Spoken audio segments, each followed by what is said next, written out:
Yo, it's the motherfucking hog. What's up, guys? I want to do something a little bit different than my usual low effort content slop. So, recently, Rupert Lowe had finally released the long awaited report pertaining to the grooming gangs that have long plagued the UK,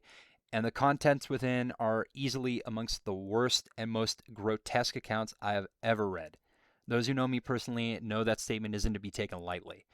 I want to go over some of that here today for those who either cannot or will not sit down to read the 219-page document for whatever reason, though I highly recommend you read it yourselves and get your own eyes on it and not take anyone's word over your own ability to see it for yourselves. As I will be unable to cover the sheer amount of information that is contained within it in this short video, I'll do my best to highlight major key points as best as I'm able to. Please know that the information I'm about to go over is extremely disturbing.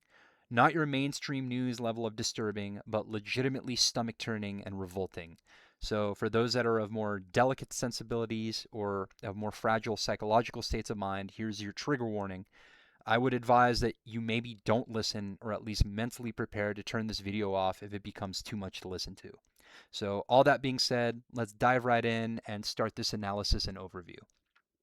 So the report states that after many years of mass migration from Middle Eastern and African countries, among others as well, a large accumulation of Muslims from all over the world have come to find themselves in the UK. The reported cases of systematic rape and the grooming of primarily young white girls of British descent go as far back as 1955, where four Pakistani men were found guilty of the gang rape of a 15-year-old Middlesbrough girl. It's important to note that the majority of perpetrators, 87% from these gangs, are Pakistanis and Pakistani Muslims, with other various ethnicities making up the remainder, coming from countries such as Somalia, Iran, Turkey, Albania, and so on and so forth.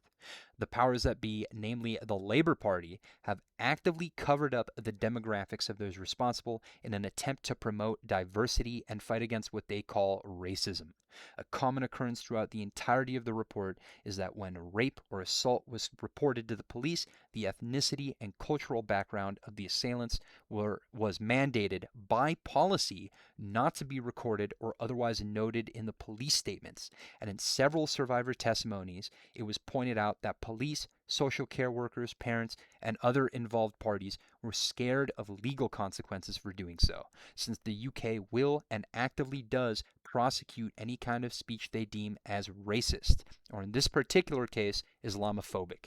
It is specifically because of the policing of speech and so called anti racism that this problem has been magnified to the extent that it is and used as a cudgel against anyone who says otherwise.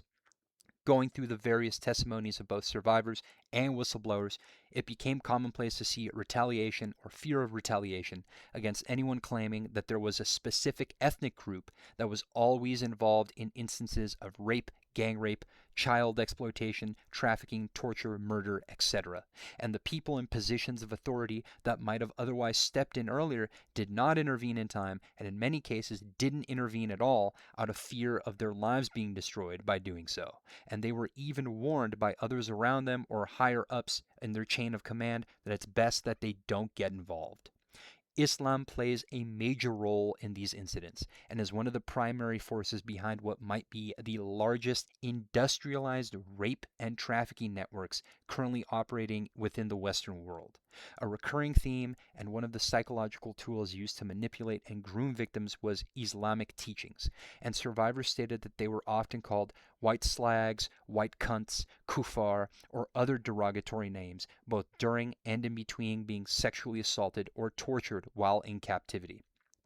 They were told by their abusers that only white girls got treated like this, and that Muslim girls did not suffer this kind of abuse because they were Muslim, and because they were not, they had to be punished. Perpetrators would explain after sexually assaulting the girls that because they did not scream or protest, which oftentimes they could not due to being heavily sedated with drugs such as Valium, that they consented to being raped, and that Muslim girls know to do so if they do not want to have sex. This further progressed into victims converting to Islam to try to stem the amount of abuse, which ultimately would progress to them being sold as unwilling child brides to other Muslim men.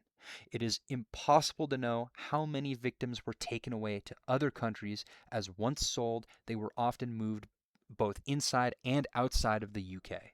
The way in which young girls were groomed was practiced and systematic, as the majority of survivor testimonies mirrored the same or similar strategies used by the gangs. It's important to note that although girls of poorer or less fortunate or abusive home situations were targeted often, as they were the easiest to manipulate, girls of better family situations were also frequently targeted and successfully exploited regularly. The most common tactics are as follow. Children would be approached on the street when walking home from school or otherwise out in the world, at restaurants, eating, taking taxis, or anything like that of the sort, and befriended, then offered presents such as clothes, candy, and other trinkets, which would then quickly escalate to more adult things like alcohol, cigarettes, drugs, so on and so forth, and rides via taxi to gang operated apartments and restaurants to get girls to an isolated place while already under the influence of substances to weaken their inhibitions and ability to resist. After the initial assault was committed, victims would be blackmailed by their abusers using videos and photographs taken during the act, and were told that if they did not do as they were instructed, they would distribute the footage to others, including children that they went to school with that were part of the Muslim community whom abusers would be able to contact. This quote unquote honor and shame strategy, as outlined in the inquiry, was used to psychologically control and apply pressure to the victims in their day to day life, as the girls from their school would then bully victims on the daily to further make them feel worthless and disgusting, to attack and chip away at their self esteem and self worth. It's important to note that the taxis are also gang operated and are a primary method of transporting the victims to and from safe houses and their client side locations.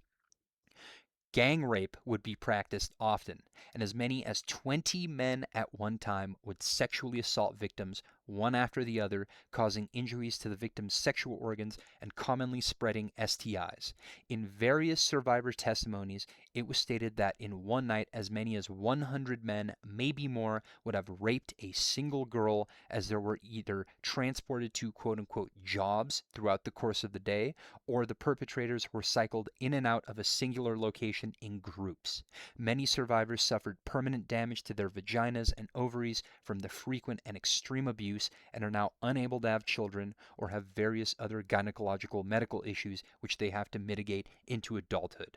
Abusers would then torture victims after the sexual assaults were completed via beatings, using a hot iron to burn and scar them, using foreign objects like baseball bats, soda cans, glass bottles, anything they happen to have on hand or want to use, and continually rape them, use knives to cut them, and sometimes perform genital mutilation as an Islamic practice, and in some instances, though it was less common, a dog was brought in and used to rape victims, because in Islam, dogs are detested and seen as dirty and unclean. So to have one be used to commit sexual assault was a form of Islamic humiliation, and bets were placed on whether the dog would penetrate victims anally or vaginally. These are little girls, by the way, guys, like 11, 12, 13, 14, 15. In many of the testimonies, survivors would reference red rooms, which were makeshift torture chambers with cages or kennels that were used to keep multiple girls at any one time. Victims were coerced to behave and not resist, or they risked a trip to the red room, where they would be viciously tortured, sexually assaulted, and murdered. And oftentimes, that would happen regardless of how compliant they were.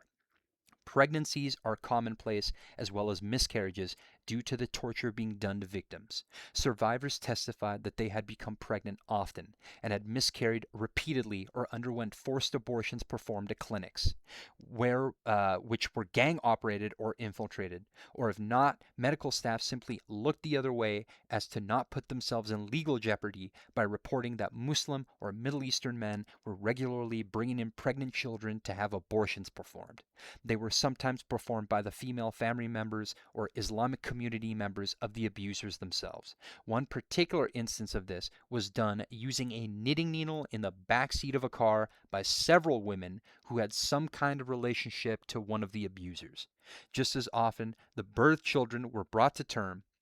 the mothers still being children themselves, and were tortured, groomed, and raped in the same way, which would lead to intergenerational lines of child sex slaves. These newborns would be separated from their mothers and sold off, or sometimes just outright tortured and killed by the abusers. It is impossible to know how many children this was done to, as there is no way to compile information on that, since there were no records kept by abusers, and using victims as pathways for fraudulent documents and government provided financial assistance was a main source of income for the gangs.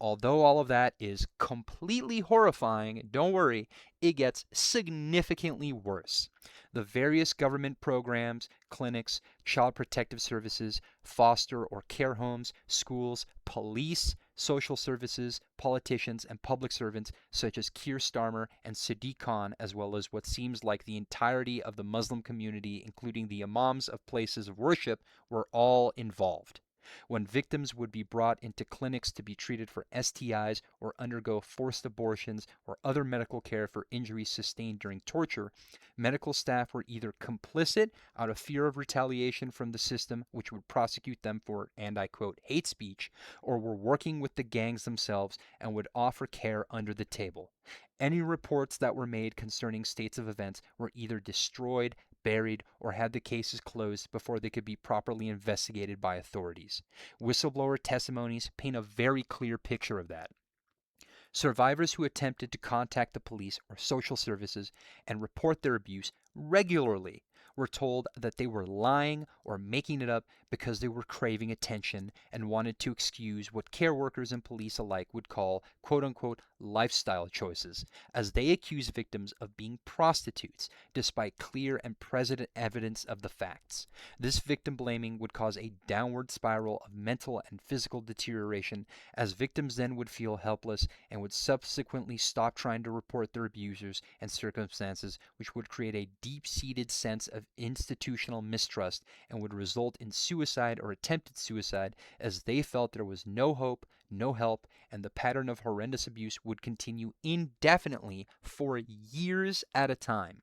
Victims would develop complex PTSD, paranoia, drug and alcohol dependency from being constantly sedated for the purposes of rape transport and also as a coping mechanism for all of the above, depression and suicidal ideation, as well as a whole host of other psychological conditions. In one instance, a survivor became dangerously underweight as she was told by a family member of an abuser that she needed to eat more because Somalis liked bigger women and she was too skinny, causing her to starve herself and purge in an attempt to lessen her abuse. When girls were lucky enough to be placed in a group home or foster care, they would find that either their abusers would locate them somehow, most likely through their large network of agents, or were outright told by gang members or Islamic community members that were working for the group homes. Testimonies of survivors state that the social care workers would actively pick and choose from the children in the homes and sell them off to the gangs in broad daylight,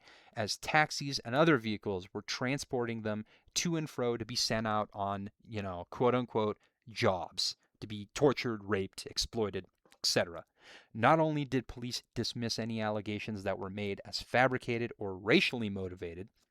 but would also release from custody or outright refuse to arrest known and named abusers and write it off as out of their control because it was a civil matter, and were told by abusers that the girls were consenting despite often being below the age of consent. There were also members of the Islamic gangs that worked for the police, and many times from multiple different survivors, it was made clear that these officers would also take part in the rape and sexual exploitation of victims. When interviewed at police stations, gang members who served on the force would turn off the recordings and tell victims that they should withdraw any accusations or suffer torture and trips to the red rooms later on. They would also disseminate and pass information to the traffickers about known victims reporting abuse, which would later lead to torture and threats of death, not only to victims but to their families via firebombings or group assaults, which would happen regardless. The families would also be targeted, and in one particular instance, gang members took up residence in the victim's family home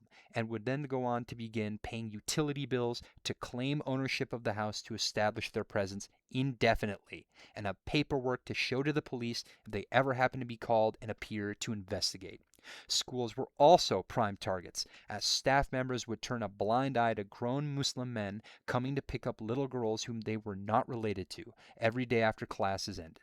And despite what teachers heard from their students through rumors, bullying, and gossip about what was happening, very rarely was it reported. And if it did happen to be reported, it would be buried along the way and forgotten. Not even the schools, places for learning, and the development of children were safe. Instead, as mentioned earlier, the classmates of victims were part of the Islamic community, were used to further shame, control, suppress, and exert pressure on them in their day-to-day lives, leaving no escape from the living hell that they faced. Public servants, notably Sadiq Khan, had access to all of this information and had been notified of the problem, yet acted in a way to imply that the issue was blown out of proportion and that the large Muslim community in London, which just so happens to be his primary voting bloc, were not a concern to the safety of young white British girls, despite the overwhelming amount of evidence that he would have personal access to using his powers as the leader of the city. The report goes on to mention other public figures of note and ill repute that were either actively participating, dismissing, or covering up claims of the grooming gangs. Lord Nazir Ahmed, former Labour councillor in Rotherham and Labour peer, was convicted in 2022 of multiple child sex offences, including the rape of a 13-year-old girl, and he was only jailed for 5.5 years. The former Labour councillor Leron Velleman pleaded guilty to sex offences against a child after approaching a 13-year-old and asking if she was a virgin. The Labour councillor Carol Clark faced formal complaints after allegedly warning her pedophile son of his impending arrest in a grooming related investigation while simultaneously voting on grooming gang matters. The former Labour MP Ivor Kaplan was arrested for grooming a 15-year-old child in 2025. That was only a year ago, guys. All who were just mentioned belong to the Labour Party, which is empirically responsible for anti-racist quote-unquote policies and practices that directly led to the current child trafficking network. The Conservative Party was unfortunately completely useless, and though they were in power at one point and were aware of the circumstances as well, and were able to act in a way that could mitigate or stop these utterly despicable acts, either did not or could not. So the only other safeguard against a tyrannical, authoritarian, and violent government was rendered completely ineffective via their own devices, and if elected into power again, would most definitely fail as they already have previously to stem this absolutely disgusting turn of events. This is important to recognize as currently the only real alternative is for the people of the UK to vote for Restore Britain, who seem to be the only group willing to take action against the large spread and now well established and connected grooming gangs. At the time of recording this, Keir Starmer has publicly resigned from his position, but unfortunately his likely replacement, Andy Burnham, will more than likely be just as dismissive and aggravate the situation just as badly as I'm sure the whole of the Labour Party and their utterly insane supporters who seem to by default assume this report, which uses publicly verifiable information, is either false or exaggerated in an attempt to push far-right ideology, despite clear and present information to the scale and seriousness of the problem at hand. The mainstream media has currently not covered the severity of this issue in any meaningful way as of yet, and instead of addressing the problem, Keir Starmer, before his resignation, decided the best course of action was to restrict social media access to persons under the age of 16, which can only be seen as an attempt to continue to cover up and hide vital information from the most vulnerable group, and in my opinion was done to limit the spread of information to avoid younger people voting against the Labour Party when they become of age in the coming years. The British government faces a critical juncture at this point in time. I fear that if they choose to ignore and continue to enable and actively assist in the grooming and child sex trafficking network, the native Brits will eventually decide to handle the matter themselves, which could lead to vigilantism and large-scale loss of life across the country, as we have already seen that a Scottish man went on a stabbing spree targeting Muslims and injuring 5 people, and groups of armed Muslim men are out in the streets chanting Allahu Akbar and are hunting British patriots. Though the powers that be reportedly fear race riots, they choose to sit on their hands and do nothing, and only seem to be interested in maintaining their own political power at the cost of the lives of their own native born UK children. It is clear that the only course of action is mass deportation, denaturalization, and liberal application of not just life in prison, but the death penalty for anyone who actively engaged or aided and abetted in the atrocities that are still currently ongoing. And I want to really drive that point home. This is happening right now. Nothing has been done to mitigate or prevent this from going on. It's going on. It's happening right now as I'm recording this, as you're listening to it. I want to thank all the alternative media sources that have been covering and talking about this story, as well as Elon Musk for blowing this up on X and putting it on everyone's feed. Of course, Rupert Lowe for leading the investigation, the inquiry that was made, and Asmongold, who blew this story up on Twitch and read the entire report start to finish live during one of his live streams, which lasted like 7 hours. And to the survivors who shared their story, we all thank you and hope that you will be vindicated in time for the courage you showed in the face of extreme adversity. There are no words I can say that will ever be enough, as I'm sure many others feel the same way. Men and women of good moral character must do all they can to prevent further harm to children. Because of you, we now know and have the opportunity to do so, and the wheels are already in motion. To those listening, if you are disgusted and appalled as I am, please do not be silent. The ones behind acts such as these that I've covered here in this video are relying on nobody speaking out. They're relying on you to be domesticated and quiet and to feel as though you are incapable of doing anything to combat what can only be described as pure evil. Just speaking about it plainly and voicing your thoughts out in the open is more powerful than you might think, as doing so will normalize what should be outspread outrage and lead to policy change. And an ocean of voices can erode away a massive injustice. Anyway, thanks for listening, guys. I appreciate everybody who made it this far to the very end of the video. It's very important to talk about this sort of thing,